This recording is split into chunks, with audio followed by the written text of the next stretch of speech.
Welcome to పూరాలుకల్. నగరంలో మరోసారి కల్తీ ముఠాలు కోరలు చాచాయి. హోటళ్లలో ఎంతో ఇష్టంగా తినే పన్నీర్ అసలు పన్నీరేనా లేక ప్రాణాలు హరించే విషమా? హైదరాబాద్ నగరంలో ప్రజల ఆరోగ్యంతో చెలగాటమాడుతున్న నకిలీ పన్నీర్ మాఫియాపై టాస్క్ ఫోర్స్ పోలీసులు, ఫుడ్ సేఫ్టీ అధికారులు ఉమ్మడిగా ఉక్కుపాదం మోపారు.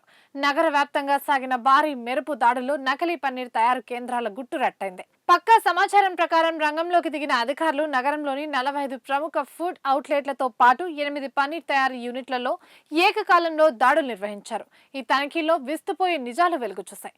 ఎలాంటి ప్రభుత్వ అనుమతులు, కనీస లైసెన్సులు లేకుండానే నిబంధనలకు విరుద్ధంగా ఈ పన్నీర్ వ్యాపారాన్ని సాగిస్తున్నట్టు అధికారులు గుర్తించారు. ఈ దాడుల్లో భాగంగా అధికారులు సుమారు 825 కిలోల కల్తీ పన్నీర్ను సీజ్ చేశారు.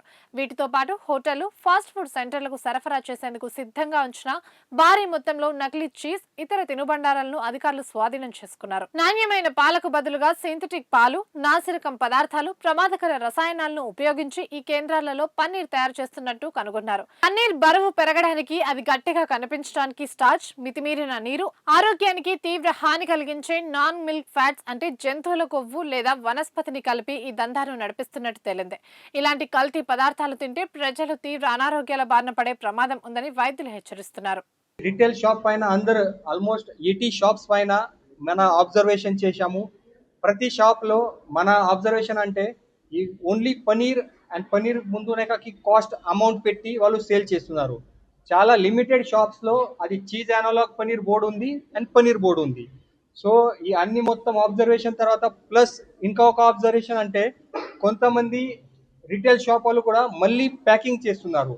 ఆ ప్యాకింగ్లో వాళ్ళకి ప్యాకింగ్ చేయడానికి లైసెన్స్ లేదు, వాళ్ళ పైననే ఎట్లా స్టిక్కర్ పెట్టారు అది కూడా తెలియదు. తర్వాత కూడా రీప్యాకేజింగ్ చేసి వాళ్ళ ఓన్ బ్రాండ్గా వాళ్ళు సేల్ చేస్తున్నారు.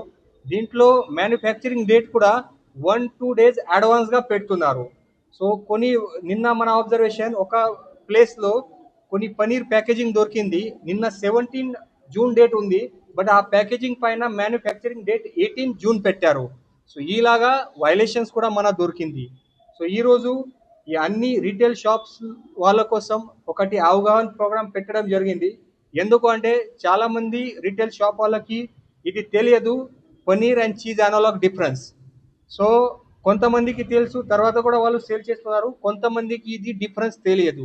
సో ఈ అందరి కోసం ఇక్కడ హెచ్ ఫాస్ట్ ఆఫీస్లో ఈరోజు ఈ అవేర్నెస్ ప్రోగ్రామ్ పెట్టడం జరిగింది. దీంట్లో మన ఇన్స్పెక్టర్స్, మన హెచ్ ఫాస్ట్ స్టాఫ్స్ అండ్ నేను కూడా వాళ్ళకి డీటెయిల్గా ఎక్స్ప్లెయిన్ చేయడం జరిగింది.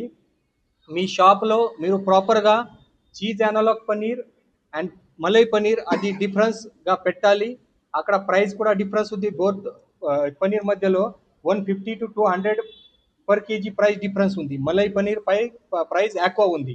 సో అది ప్రాపర్గా మీ మీ మీరు మీ అందరికీ తెలుసు, ప్రతి డైరీ షాప్లో ఒకటి బోర్డ్ లాగా ఉంది. పనీర్, కోవా, పెరుగు, malai different types of product అక్కడ దొరుకుతుంది. సో నేను అందరికీ రిక్వెస్ట్ చేశాను, మీరు దీంట్లో చీజ్ అనలాగ్ పనీర్ కూడా ఒక పేరు యాడ్ చేయండి. సో దాట్ ఎవరైనా కస్టమర్స్ మీ షాప్లో వస్తారో వాళ్ళకి డీటెయిల్గా తెలిస్తే అది చీజ్ అనలాగ్ పర్చేజ్ చేయాలా లేదా మలై పనీర్ పర్చేజ్ చేయాలా. నేను మళ్ళీ రిపీట్ చేస్తున్నాను, ఈ బోత్ పనీర్ హార్మ్ఫుల్ లేదు. As per food safety standard allowed ఉంది, బట్ బోత్ పనీర్ ప్రిపేర్ చేయడానికి ప్రొసీజర్ వేరే ఉంది, న్యూట్రిషనల్ వాల్యూ వేరే ఉంది. Cheese analog with vegetable fat palm ఆయిల్తో ప్రిపేర్ చేస్తారు, మిల్క్ ఫ్యాట్ రిప్లేస్ చేసి. And malai paneer only milk and milk ఫ్యాట్తో ప్రిపేర్ చేస్తారు. దీనికోసం ఈ మలై పనీర్ ప్రైస్ కొంచెం ఎక్కువ ఉంది. సో ఈ అందరికీ ఈరోజు రీటైల్ షాప్స్లో అవగాహన చేయడం జరిగింది. వాళ్ళు కూడా అందరూ మాకు ప్రామిస్ చేశారు, విదిన్ 1-2 డేస్ వాళ్ళు బోర్డులో ఈ మన cheese analog paneer and paneer సెపరేట్గా పెడతారు. సో దాట్ కన్జ్యూమర్లో కూడా తెలుస్తే what he's purchasing. As per consumer rights వాళ్ళకి తెలవాలి, వాట్ ఎవర్ థింగ్స్ వాళ్ళు పర్చేజ్ చేస్తున్నారు అది వాళ్ళకి తెలవాలి. ఆ ప్యాకేజింగ్ పైన ప్రాపర్ మ్యానుఫ్యాక్చరింగ్ డీటెయిల్స్ ఉండాలి, మ్యానుఫ్యాక్చరింగ్ డేట్ ఉండాలి, ఇక్కడ ఎవరినైకాకి సేల్ చేస్తున్నారు, దీంట్లో న్యూట్రిషనల్ వాల్యూ ఏముంది, ఇంగ్రీడియంట్స్ ఎట్లా ప్రిపేర్ చేశారు అది మొత్తం డీటెయిల్స్ ఉండాలి. అది కస్టమర్కి తెలవాలి. వితౌట్ నోయింగ్ దాట్ సపోజ్ ఫ్యూచర్లో ఏదైనా ఇన్సిడెంట్ జరుగుతుంది, యా ఫుడ్ పాయిజనింగ్ లాగా ఇన్సిడెంట్ జరిగితే ఎవరికి రెస్పాన్సిబుల్ పెట్టాలి, అదే కూడా చాలా కష్టం ఉంది. సో దీనికోసం ఈ కన్జ్యూమర్ రైట్స్ ఉంది. వాట్ ఎవర్ అది కన్జ్యూమర్స్ తింటున్నారు, పర్చేజ్ చేస్తున్నారు వాళ్ళకి తెలవాలి ఏ బ్రాండ్ ఏ న్యూట్రిషనల్ వాల్యూ ఏ పర్చేజ్ చేస్తున్నారు, దీనికోసం ఈ మొత్తం అవేర్నెస్ పెట్టడం జరిగింది.